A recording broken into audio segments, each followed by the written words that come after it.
tama kayo. So, yung haka-haka natin na buhay pa si Yusek Cabral, parang totoo yata.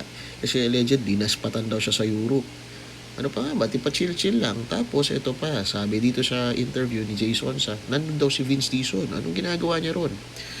Baka nag-uusap sila siguro sinabi, langya ka naman Vince, ba't gano'n naman ang naisip mong paraan, yung parang tumalon ako sa bangin, mukha naman akong gago doon sa gano'n na kwento.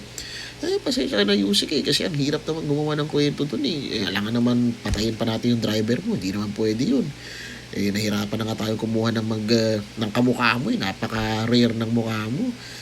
Oh, itong mga dashcam na pinakalat natin doon kahit papaano medyo hawig mo naman kahit papaano yung pinaano natin. Tapos siguro naisip din nila yung bride kaya i-substitute natin. Hindi na, wag na yun, hindi ko masyado kamukha yun. Ayun, pinakalat-kalat nila sa season Pangasinan. Kami na mga gago kasi mga haka-haka ninyo, sabi ninyo yung bride medyo kamukha niya na hindi. So ayun, di ba napansin ninyo? Buhay pa yung bride. Siguro nung time nung gano'n, may nakakita. Nung yung mga plano-plano nila, ito ba, pwede ba to? Boss, pwede ba tong si Shera? Hindi niya masyado kamukha yan.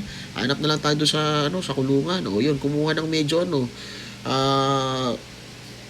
kawangis ni Yusek Cabral, di ba? O kaya kumuha ng taong grasa. Tapos nung pagpunta doon, pinatayo, sabi, tayo ka lang dyan, mag-picture taking tayo. Ayun, tinulak nila. Ayun.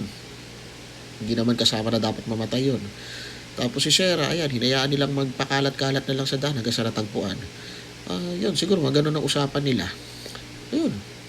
So, yun mga kababayan, buhay pa nga si Yusek Cabral, nasa Europe, pa-chill-chill lang sa doon.